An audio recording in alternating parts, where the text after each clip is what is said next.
What's going on, everybody? I'm Alberto. This is assignment one for week one of internship one.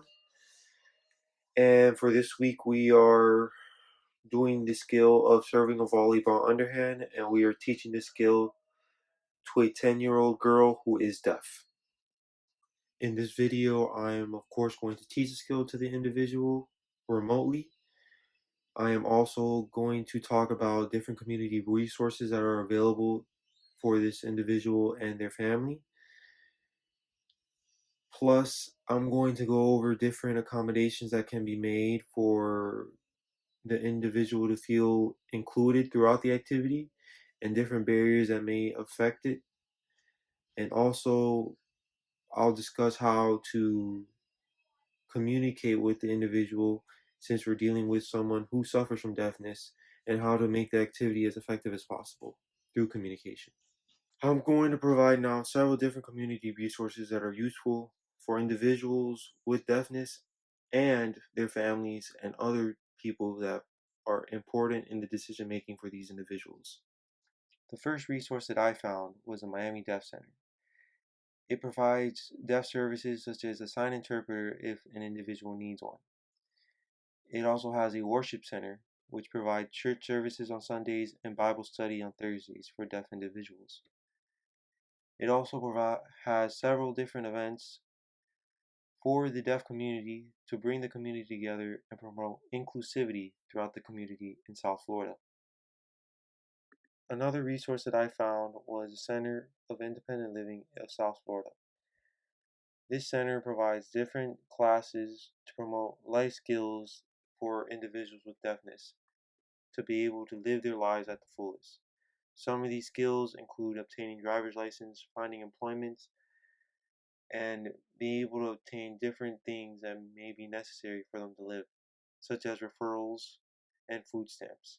They also have different youth groups for younger children to be able to communicate with others within the community, as there are also social events that are important as well. The American Society for Deaf Children is a society that provides guidelines to those who are in charge of deaf children, such as parents. This society also provides different schools which are members of the society. Here in Florida, in St. Augustine, the Florida School for the Deaf and Blind are part of the American Society for Deaf Children and provide quality education to them. The society also has a knowledge center that enables parents and families to learn and find providers that can aid in their children's health. The National Association of the Deaf is an advocacy group that promotes civil rights and the inclusivity of individuals with deafness. This group provides different events and also has several different chapters locally, regionally, and nationally to help represent those in their areas. There are several different barriers, both environmentally and facility wise, that could affect an individual who has deafness. In this case, I will be using a park as an example. Since the individual may not be able to hear very well or hear at all, proper signage must be posted all over the facility in order for the individual to be able to get to the section of the facility they're supposed to be at to be able to participate in the activity without getting lost. An area with a lot of noise may be an issue as well, since many individuals with deafness find very loud noises bothersome, even though it's presumed that they may not hear. Loud noises can be very bothersome and affect their concentration while trying to perform an activity. So, in the case of this activity, serving a volleyball underhand, it is important and imperative that you find an area where it's very quiet and very calm, so the participant can pay attention and be able to perform the activity at the best they can. A worksheet can be provided in the format of instructions to promote inclusivity to the individual. In this case, the individual may not be comfortable enough to ask you questions and may not want to make the sign interpreter ask for them. So they can refer back to the worksheet in order to catch up and be able to perform the activity the best they can. So communication is a huge barrier that, depending on how it's approached, can affect the individual's participation throughout the activity, especially if they're deaf. It could be hard since sometimes, let's say, the leader of the activity may not know sign language, they may not know how to approach the individual who's deaf. So you have to get creative at times and try to produce the best way and most effective way to be able to communicate with them and make sure that they are able to participate in the activity as best as possible. Since it may be difficult to communicate with them, it is also kind of hard to figure out what kind of learning process could be applied to make sure they're learning the activity as best as possible and as efficient as possible, and what teaching approach the leader should take in order to teach the actual activity to the individual.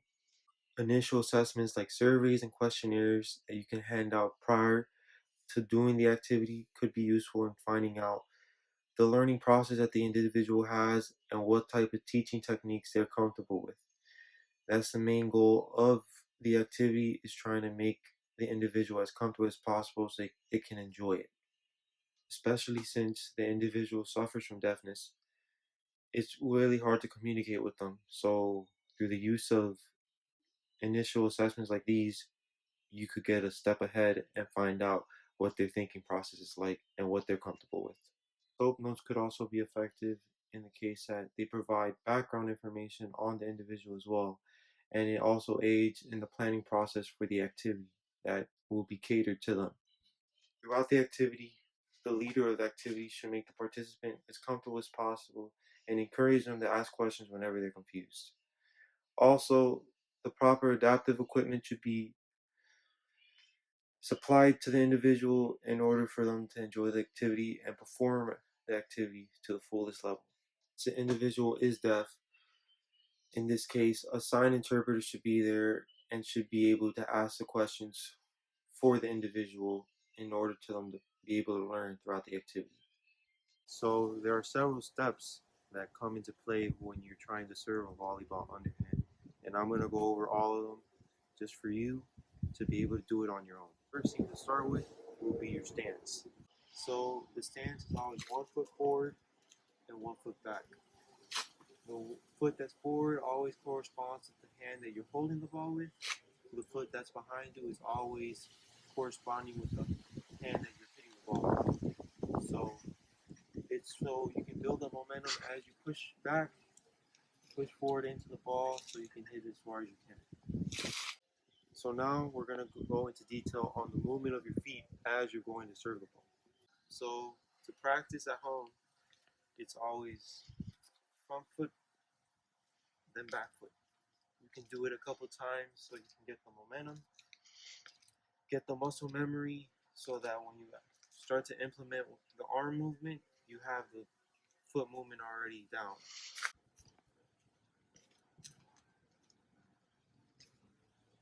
So now I'm going to teach you the arm movement that corresponds with you serving the volleyball underhand. So as I explained before, it's always front foot up and back foot up. So when you implement the arm movement, it's always this way, forward, back and forth, back and forth.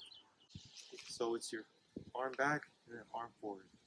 As your arm goes back, your front foot should be coming up, and once your arm starts going forward, your back foot should come up as you proceed to hit the ball. You can practice this a couple times, as I said before, to get the muscle memory down and get the movement. Now we'll be talking about how your hand should be as you're going to serve. There are two options to how you can serve it while hitting the ball. You can either do it with a fist or with an open hand. Open hand gives you more surface area to hit the ball as you proceed, while the closed fist gives you a lot more force and momentum.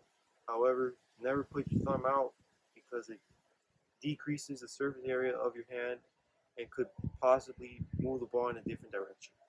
It would look something as similar to this or this. Since I'm not at a court right now due to the pandemic that's going on, it is always recommended that you face towards the middle of the court rather than straight ahead. So hitting towards the middle provides you more area to hit and gives you less of a chance of hitting it out. So finally, I'm going to put it all together, and the final step is actually hitting the ball. So ball here, getting your stance back, and just like that. And that there is how you serve a volleyball.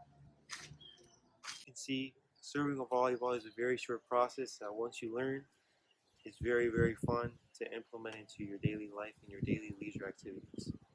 Always remember, if you can't hit it from further back, you can always move closer and hit it as powerful as you're comfortable with.